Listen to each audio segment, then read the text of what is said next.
Hello दोस्तों, मैं अमित कुमार सिंह आपका अमित सिविल सर्विसेज एकेडमी में बहुत बहुत स्वागत करता हूं।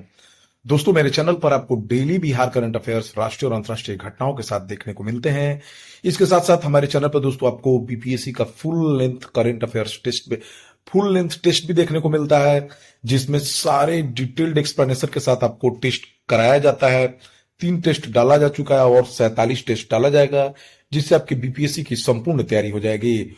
और हमारा डेली का current affairs, monthly current affairs, yearly current affairs, आपके बिहार करंट अफेयर्स के तैयारी तथा राष्ट्रीय और अंतर्राष्ट्रीय करंट अफेयर्स की तैयारी भी करा दी जाती है। तो आपको बहुत सारा नोट्स मिल जाता है हमारे चैनल पर। पीडीएफ भी आप प्राप्त कर सकते हैं हमारे Amit civil services academy Telegram channel पर जाकर। तो दोस्तों, जुड़ जाइए हमारे channel Amit civil services academy से अच्छे तैयारी के लिए। चलते हैं पहले क्वेश्चन की तरफ। बिहार में कहां पर पहले ड्राई पोर्ट और इनलैंड कंटेनर डिपो का उद्घाटन उद्योग मंत्री नीतीश मिश्रा ने किया है? तो देखिए दोस्तों, बिहटा में किया गया है बिहार के पहले ड्राई पोर्ट और इनलैंड कंटेनर डिपो का उद्घाटन। कहां दोस्तों किया गया है? बिहटा में। आप फोटो में देख सकते हैं, first container movement from ICT Bihta to Russia. Bihar के बिहटा में राज्य का पहला ड्राई पोर्ट और इनलैंड कंटेनर डिपो का उद्घाटन हुआ। यह 30 एकड़ में फैला है और इसमें कंटेनर यार्ड, कोल्ड स्टोरेज, गोदाम, रेलवे साइडिंग और कार्गो हैंडलिंग जैसी सुविधाएं उपलब्ध है। पहले बिहार का एक्सपोर्ट इंपोर्ट कार्य कोलकाता से होता था, जिससे कस्टम क्लियरेंस में दिक्कतें आती थी। अब बिहटा ड्राई पोर्ट से प्रक्रिया बिहार से ही संभव होगी, जिसपे उत्पादकता और खपत पर सकारात्मक प्रभाव पड़ेगा। बीटा से पहली माल की खेप रूस के लिए भेजी गई है, जो रेल द्वारा नजदीकी बंदरगाह तक पहुंचाई जाएगी। बिहार में दशकों से ड्राई पोर्ट की मांग थी, जिसे अब पूरा किया गया है। ड्राई पोर्ट एक ऐसा स्थान होता है जहां पानी नहीं होता है और खाली कंटेनरों को स्टोर किया जाता है। यहां माल की पैकिंग करके उसे रेल के जरिए बंदरगाहों तक पहुंचाया जाता है। बीटा ड्राई पोर्ट से बिहार के व्यवसायियों के लिए एक्सपोर्ट और इंपोर्ट की प्रक्रिया आसान हो जाएगी। गौरतलब है कि बिहटा ड्राई पोर्ट से बिहार को निर्यात आयात संचालन को सुचारू करने और व्यापार के लिए कोलकाता पर निर्भरता को कम करने में काफी मदद मिलेगी। इससे स्थानीय उद्योगों को अंतर्राष्ट्रीय बाजार तक आसानी से पहुंचने का मौका मिलेगा, जिससे निर्यात बढ़ेगा। यह पोर्ट आर्थिक विकास को बढ़ावा देगा, निवेश को आकर्षित करेगा और लॉजिस्टिक और भंडारण के क्षेत्र में रोजगार के नए अवसर पैदा करेगा। तो कुल मिलाकर दोस्तों, यह जो ड्राई पोर्ट है वो बिहार के उद्योग को बहुत आगे तक ले जाएगा। तो कहां बना दोस्तों बिहार का पहला ड्राई पोर्ट और इनलैंड कंटेनर डिपो का उद्घाटन जो है पटना के बिहटा में किया गया है। और किसने किया दोस्तों? उद्योग मंत्री नीतीश मिश्रा ने बिहार के। दूसरे क्वेश्चन की तरफ चलते हैं। बिहार केसरी के नाम से प्रसिद्ध बिहार के पहले मुख्यमंत्री डॉक्टर श्रीकृष्ण सिंह की जयंती 21 अक्टूबर 2024 को मनाएगी। उनका जन्म बिहार के किस जिले में हुआ था? देखिए दोस्तों, बिहार केसरी और प्रथम मुख्यमंत्री श्रीकृष्ण सिंह का जन्म 21 अक्टूबर 1887 को बिहार के नवादा जिले में खानवा में हुआ था। उनका पैतृक गांव मौर्य उस समय के मुंगेर जिला बरबीघा के पास है, जो अब शेखपुरा जिले का हिस्सा है। 1941 के व्यक्तिगत सत्याग्रह के लिए गांधी जी ने बिहार का प्रथम सत्याग्रही भी नियुक्त किया था। श्रीकृष्ण सिंह बिहार के पहले मुख्यमंत्री थे। 1937 में पहली बार कांग्रेस के मंत्रालय से 1961 में उनकी मृत्यु तक सत्ता में थे।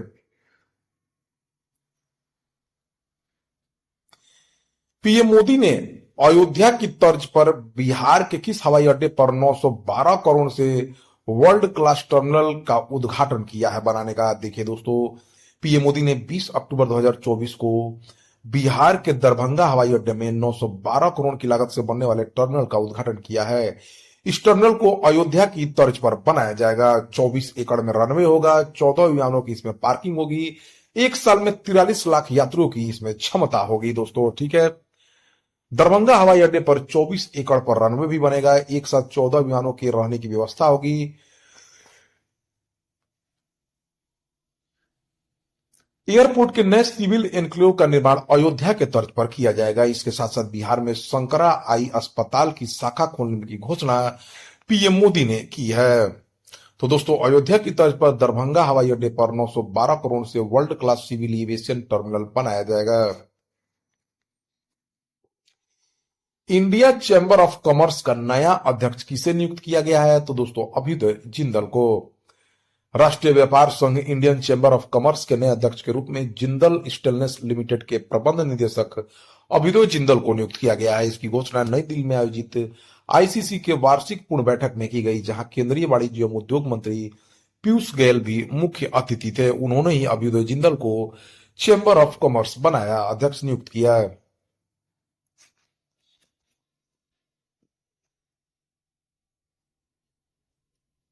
नेक्स्ट क्वेश्चन दोस्तों, भारतीय सेना स्वावलंबन शक्ति अभ्यास का आयोजन किस राज्य में कर रही है? तो दोस्तों उत्तर प्रदेश में। भारतीय सेना की सुदर्शन कोर झांसी के पास बबीना फील्ड फायरिंग रेंज में स्वावलंबन शक्ति अभ्यास का आयोजन भारतीय सेना कर रही है। इस अभ्यास में लगभग 1800 सैनिक, 210 बख्तरबंद वाहन, विमान भाग ले रहे हैं। 22 अक्टूबर 2024 तक चलने वाली इस अभ्यास का उद्देश्य नई उन्नत प्रौद्योगिकियों का उपयोग करके सेना की युद्ध क्षमताओं में सुधार करना है। भारतीय थल सेना प्रमुख उपेंद्र द्विवेदी हैं। भारतीय वायुसेना प्रमुख अमरप्रीत सिंह हैं। भारतीय नौसेना प्रमुख एडमिरल दिनेश त्रिपाठी हैं। भारत के chief of defence staff Anil Chauhan हैं। टेस्ट क्रिकेट में सबसे कम गेंद में 300 विकेट लेने वाले गेंदबाज कौन बने हैं? तो दोस्तों ये कगिसो रबाडा बने हैं। कौन बने दोस्तों? Kagiso Rabada. देख लीजिए दोस्तों, कगिसो रबाडा जो साउथ अफ्रीका के गेंदबाज हैं। दक्षिण अफ्रीका के तेज गेंदबाज कगिसो रबाडा ने इतिहास रचते हुए टेस्ट क्रिकेट में सबसे कम गेंद में 300 विकेट लेने वाले गेंदबाज बनने का रिकॉर्ड बनाया है। कगिसो रबाडा अपना 300वां टेस्ट विकेट लिया, तब उन्होंने 11,817 बॉल फेंकी थी। इसके पहले रिकॉर्ड पाकिस्तान के वकार यूनुस के नाम था। उन्होंने 12,602 बॉल फेंककर 300 विकेट लिया था।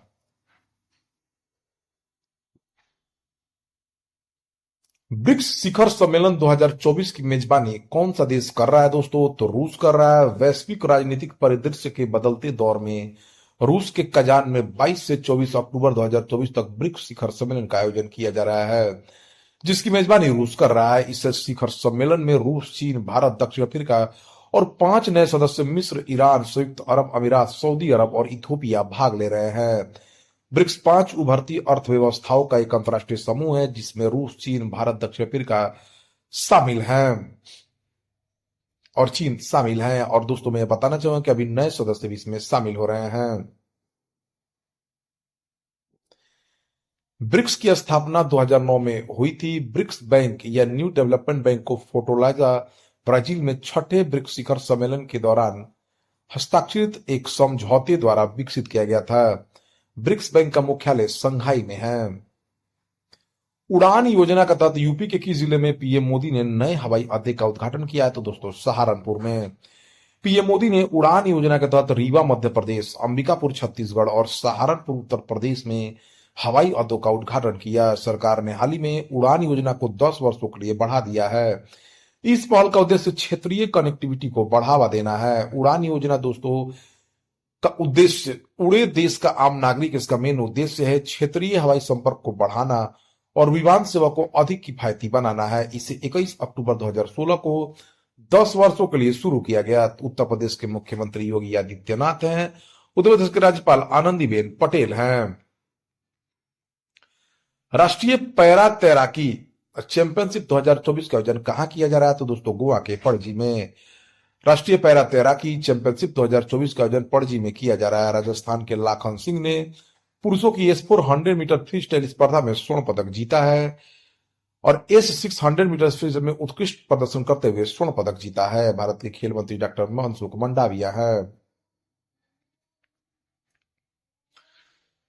बंगाल की खाड़ी में उठे चक्रवाती तूफान दाना को किस देश ने नाम दिया? तो दाना को दोस्तों कतर ने नाम दिया है। चक्रवाती तूफान दाना के उड़ीसा तट से टकराने की संभावना है और हवा की गति 120 किलोमीटर घंटा तक पहुंच सकती है। विश्व मौसम विज्ञान संगठन द्वारा तैयार उष्ण कटिबंधीय चक्रवात नामकरण प्रणाली के अनुसार कतर द्वारा चक्रवात दाना का नाम रखा गया था।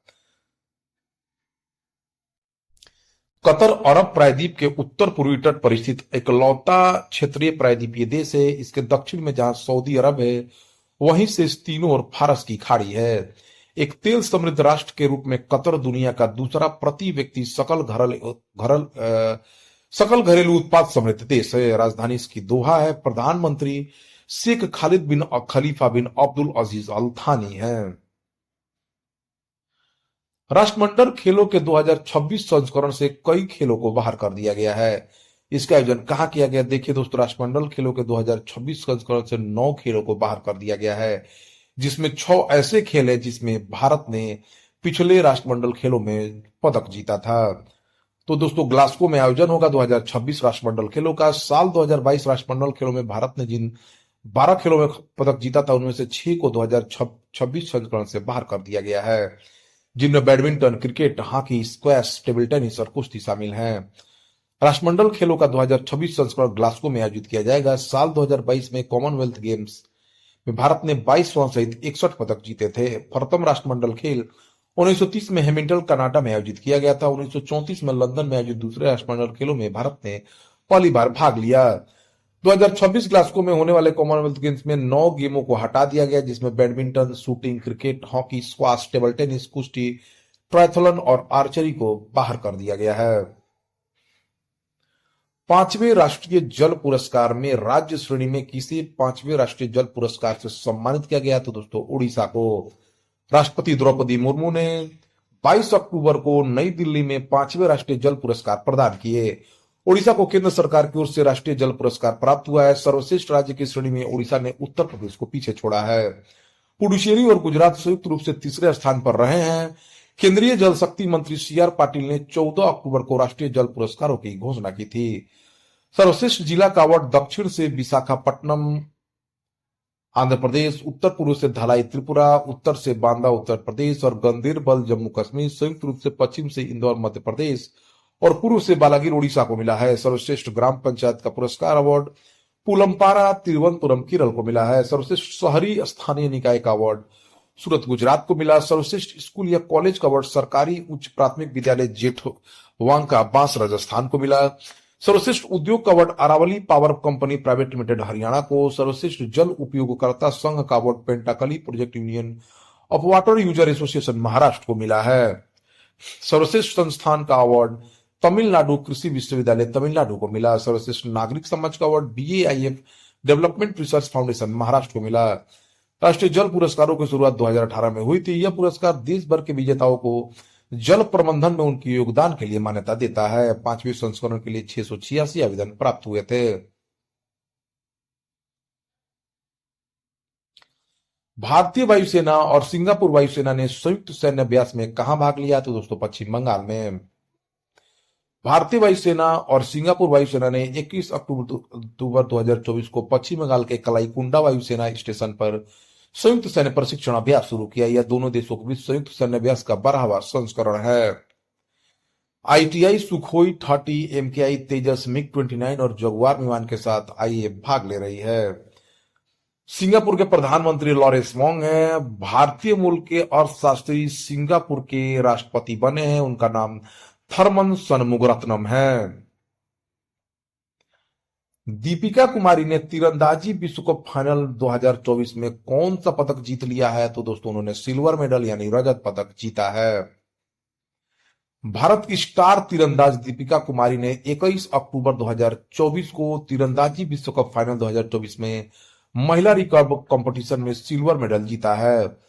उन्हें फाइनल में पीपुल्स रिपब्लिक ऑफ चाइना की ली जियामान के खिलाफ 0-6 से हार का सामना करना पड़ा।